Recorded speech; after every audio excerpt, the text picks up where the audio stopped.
এবার দাসপুরেও শুরু হলো ডিম থেরাপি। নমস্কার, স্থানীয় সংবাদের ডিজিটাল মিডিয়ায় আমি সৌমি নাগদত্ত। আজ মঙ্গলবার দাসপুর থানার বেলিয়াঘাটায় এক তৃণমূল নেতাকে উদ্দেশ্য করে ডিম ছোড়া হলো। ওই নেতার নাম তপন মণ্ডল। তপনবাবু বেলিয়াঘাটা সমবায় সমিতির একজন অন্যতম কর্মকর্তা। গত 8ই জুন ওই নেতার বিরুদ্ধে বেলিয়াঘাটাতে পোস্টার পড়েছিল বলে স্থানীয়রা জানান। আজ তাকে কেন এভাবে ডিম ছোড়া হলো তার ব্যাখ্যা করে এলাকার বাসিন্দারা কি বলছেন শুনে নেব। তপন মণ্ডল বেলিয়াঘাটা 24 নম্বর বুথের বুথ সভাপতি ছিল তৃণমূল কংগ্রেসের।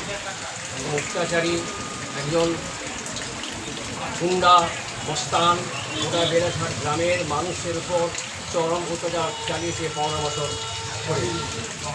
তোমরা আমাদের পরেশ নাথ জানা, বিবাস পাড়ই এবং শঙ্কর বেড়া এবং বনমালী বেড়া করোনা সাফলে এদের দোকান দানি ভাঙচুর লুটঘাট এবং এদেরকে মারধর ভরতপুর থেকে জেহাদি মুসলমান এনে এদেরকে ব্যাপক মারধর অত্যাচার করেছে তৃণমূল কংগ্রেসের গুন্ডা মস্তান তপন মণ্ডল বিগত পঞ্চায়েত ইলেকশনের পর।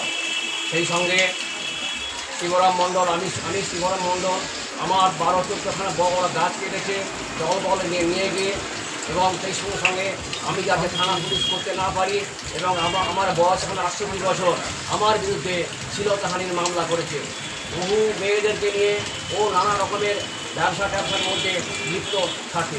আমরা এবং এই তপন মণ্ডল সে সমবায় সমিতির সম্পাদক, আবার 24 নম্বর বুথের বুথ সভাপতি ছিল তৃণমূল কংগ্রেসে, এবং বিদ্যাসাগর সমবায় সমিতির সম্পাদক হিসাবে এতই এর বদনাম এবং একজন ক্রিমিনাল হয় মানুষজন ক্ষুব্ধ, সমবায় সমিতির সদস্য এবং জনসাধারণ যারা আমোদকারী সবাই ক্ষুব্ধ।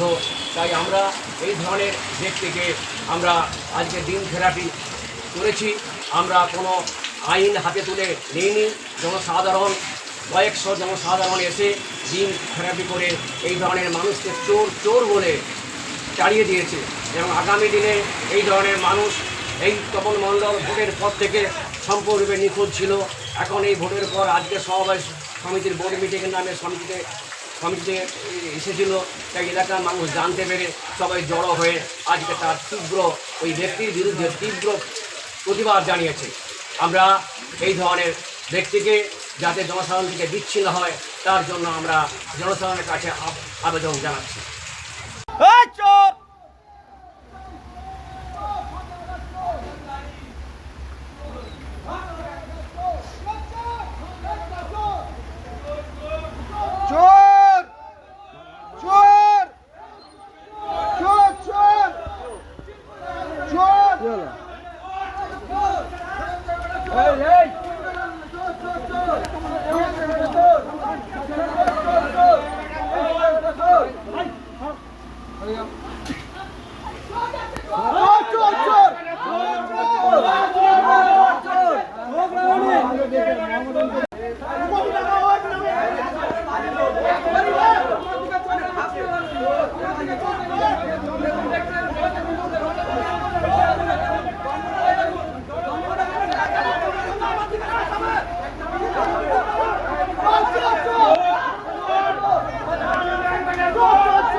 আর কি হবে?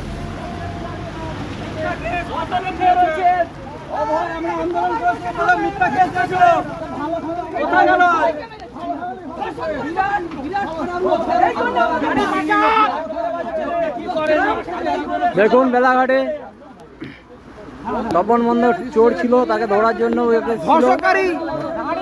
পুলিশ বলা এসছে দাসপুর থানা।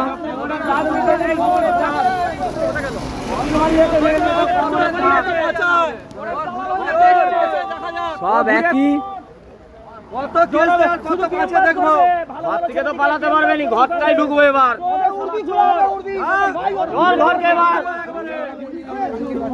মুড নিয়ে দেখছে, ও মুড দেখাচ্ছে আমার দিকে। এটা আমার পাঠাবি, হ্যাঁ? নম্বরটা হলে